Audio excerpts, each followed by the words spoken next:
Okay, so I found the beginning part of this episode a bit interesting. First of all, we have some characters, the three Sturm and Drang brothers, that have the similar quirk to Koichi, which caught me off guard.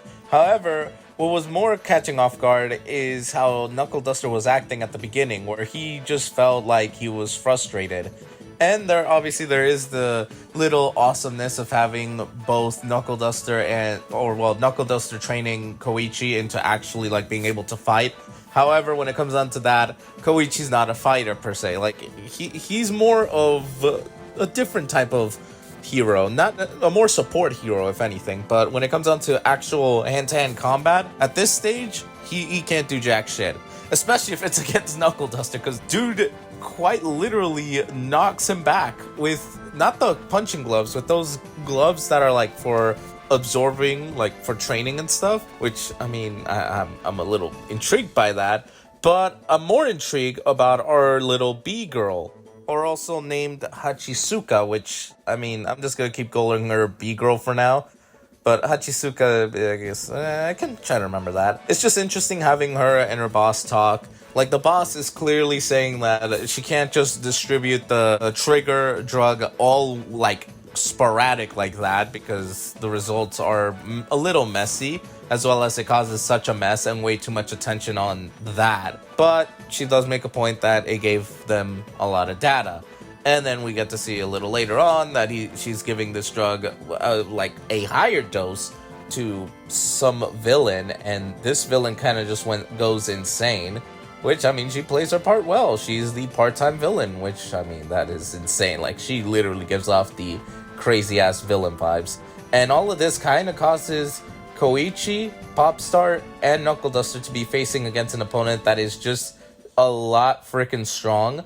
And what I find funny is that B-Girl essentially helped Knuckleduster in feeling alive. Like, the dude is smiling after this, after having one of his hellish fights, which, I mean, that is, like, Knuckleduster can take punishment, but the dude can also dish it out just as much.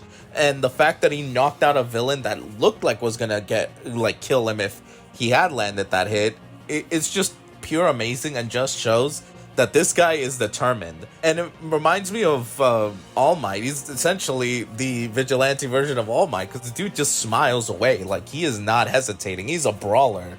And like the next day when he's training with Koichi, like, you can see the dude is happy, because this is one of the rare opponents that they just beat them up, and they start like bitching at him that why he beat them up. But then again, I mean, I don't think villains like getting their asses handed to them. But anyway, outside of that, I do want to make a mention of the second half, because the first half definitely feel like Knuckleduster kind of having his own issues, B-Girl kind of having her own little thing.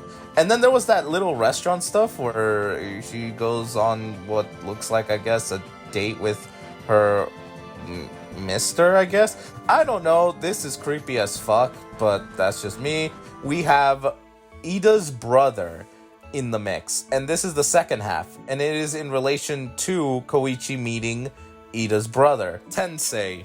I just kind of realized Ida is the last name. Oh well. So anyway, Tensei, or well, Ingenium.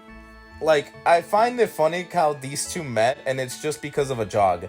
Dude's just jogging away. He kind of just Koichi passes him by with gliding, and dude just surprises the shit out of him by catching up. And the dude have a genuine, like, conversation that is so wholesome. Like, Ingenium quite literally gave him, like, the hero organization he's a part of. And right before this, like, at the nighttime, he's dealing with a speedster. And it just makes me think of the Flash, because obvious reasons.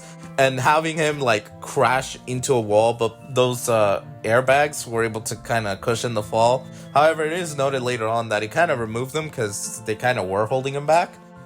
But backtracking to the Koichi stuff, it's interesting how he does view Koichi to have grand potential, to the point where he does offer him like a position whenever he's like wants to join them and stuff. And even though Koichi's kind of hesitant because he doesn't have his hero license, Tensei kind of is like, well, you can do it as well. You were a support hero, you can get your license, which kind of shows like there are ways to get licenses past the high school stuff. So it's not just the My Hero Academia, you can only get it like during high school. Like there's ways to get it later on, which is a fun little detail. It adds a little more to the world.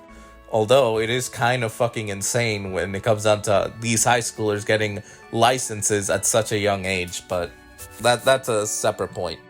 I like to talk about the speedster hero and their kind of role, and how Tensei kind of tells Koichi, like, when it comes down to saving people, it's not just them asking, help me, it's like, hurry up and help me kind of thing, because the danger's, like, there, and they want to be saved right then and there. So his thing is, I have to be fast enough in order to have not take too long for them to get saved, kind of thing. So, yeah, motivational stuff. Koichi's motivated. He definitely wants to join a hero association, be a hero. He has mentioned that a hero is a path he wants to be in. But obviously we get back to Indenium kind of going back against this villain. He's able to quite nearly beat him until this fucker decided to randomly get bat wings to pop up and start flying away. And I was caught off guard, but watching them trying to hunt this bat down is pretty interesting. However, what I find funny is that although Indenium is a worthy hero, he's working in the dead of night, and it's kind of hard because obviously it's nighttime and stuff. However, for Knuckleduster, the Crawler, and Popstar to a degree, they're able to handle it because they're vigilantes. While heroes are able to do stuff in day or to some degree at night, vigilantes are great at night as they're the ones that can clear up the streets when, like, in the darkness kind of thing. Since they're like the darker version of a hero in a sense. So watching them be able to stop this villain was pretty cool, and how the Crawler is kind of speaking to Indenium, and Indenium immediately figuring out that Koichi and the Crawler are the same person, and the next day kind of having a conversation of that, and to ask him back, like, hey, can I get back the what they call it, the card that I gave you, because now I have to backtrack on making you join with us. And I feel so bad for Koichi. Like, the dude got his dream shattered. And it's because he's being in the vigilante path. Like, Indenium is doing it for two reasons. One, the logical one, that if they actually do hire him as the old vigilante and they find out that he's a vigilante, it would be a fucking mess.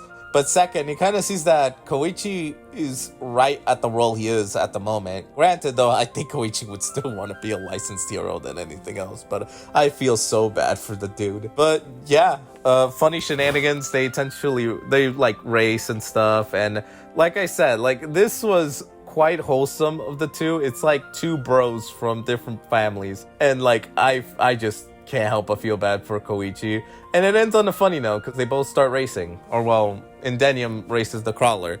But overall, pretty damn fun episode. I like the Koichi development of like more of his hero stuff and what he wants to be, but showing that Vigilante seems to work for him. And Knuckleduster, like, dude just wants a challenge for sure. Like, he wants to stop the spread of the trigger drug, but he also wants to have fun at the same time. So it was pretty interesting development. Also, I just love it. Popstar kind of tries to say, I am not a part of them. Like, they're their own thing. Don't associate with me with them. While they were kind of showing themselves to Indenium and his team. And yeah, like, Indenium and his team should go after the Vigilante since it's a crime to do hero work without a license. But knowing that Indenium figure out, like, who the Crawler is, it's Koichi. Like, he kind of basically just let him go. Like, he was fine with how things were, but my golly, I feel bad for you, Koichi. Like, this episode had a lot of interesting mystery, fun action, and honestly wholesome moments, and funny moments. But yeah, pretty much enjoyable.